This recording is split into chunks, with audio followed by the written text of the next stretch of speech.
सिरपुर जैसे स्थल को भावी पहचान दिलाने वाला।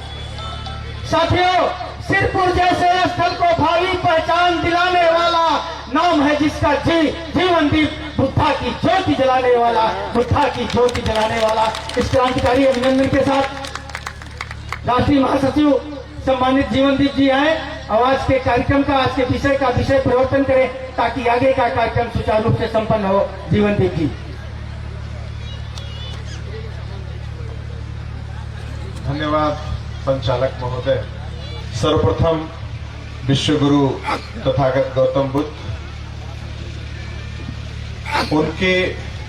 पद चिन्हों पर चलकर पूरी दुनिया में बुद्ध का धम्म संदेश प्रसारित करने वाले सम्राट अशोक महान और हम सबके परम श्रद्धेय आज के मुख्य अतिथि परम पूज्य धम्म गुरु फ्रा अनिल साक्य गुरु जी और जापान से मोस्ट वेनरेबल जोनसेई तारासावा गुरु जी और आज के इस कार्यक्रम की अध्यक्षता कर रहे हम सबके परम सम्मानित सम्राट अशोक क्लब के राष्ट्रीय अध्यक्ष माननीय डॉक्टर रविंद्र मौर्य जी, मंच पर विराजमान युवा दिलों की धड़कन डॉक्टर सच्चिदानंद मौर्य जी, भारत और नेपाल के बीच सम्राट अशोक क्लब के संबंधों को स्थापित करने वाले माननीय डॉक्टर केशवमान साक्य साहब, बिहार की पावन पवित्र धरती से हम सबके बीच अपर समाहर्ता अधिकारी के रूप में माननीय किरण सिंह जी और धम्म गुरु धम्म शरण भंते जी, मंच पे विराजमान संस्थापक महोदय की धम्म पत्नी,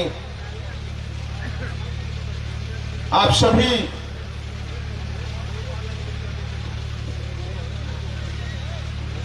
बुजुर्गों, माताओं, बहनों को सादर नमो बुद्धाय जय भारत करता हूं। और नेपाल की तरफ से जो हमारे साथी आए हैं, चाहे वो राज परिवार के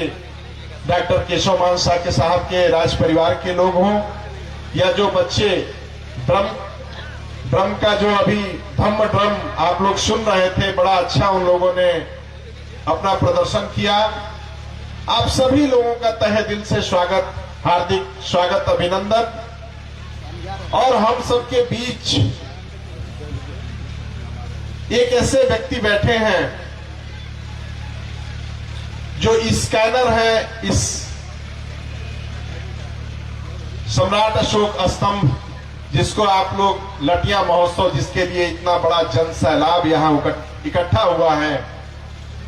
प्रोफेसर डॉक्टर अरुण यादव जी,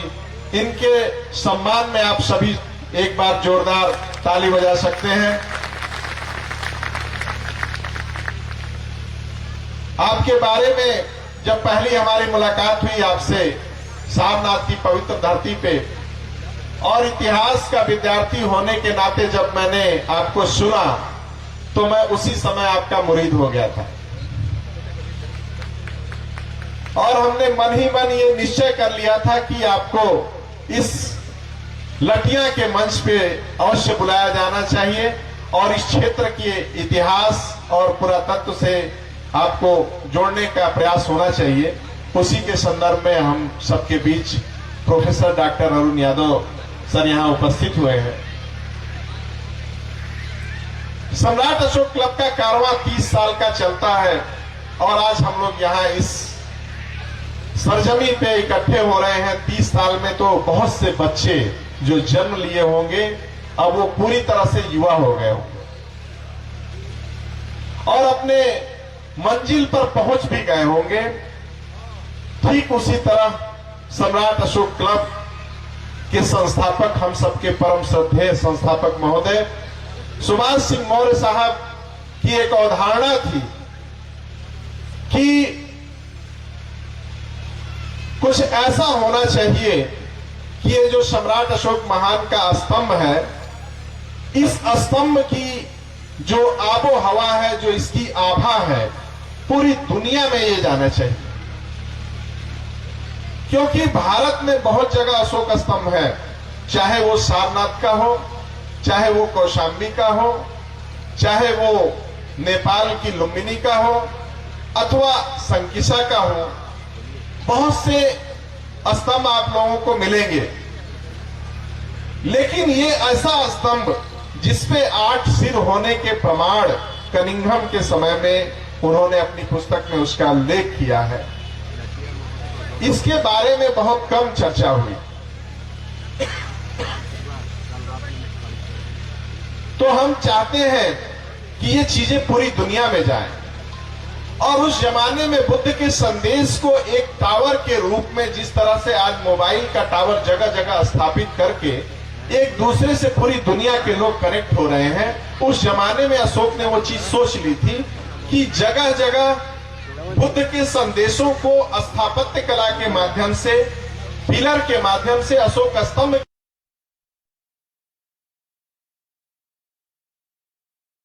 अभिलेखों के माध्यम से बुद्ध के संदेश को भारत के जन जन में प्रवाहित कर दिया जाए,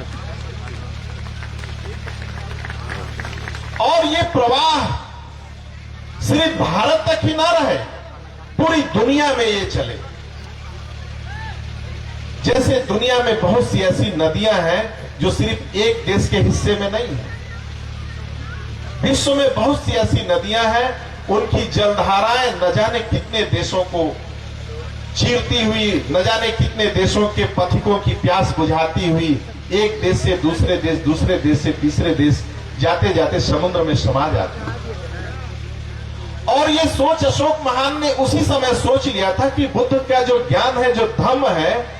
ये ऐसा ही होना चाहिए। उसके लिए किसी देश की सीमा, किसी गांव की सीमा, किसी प्रदेश की सीमा नहीं होनी चाहिए। उसी कॉन्सेप्ट को अशोक ने स्थापित करना चाहा। जहां तक उनके लोग पहुंचे,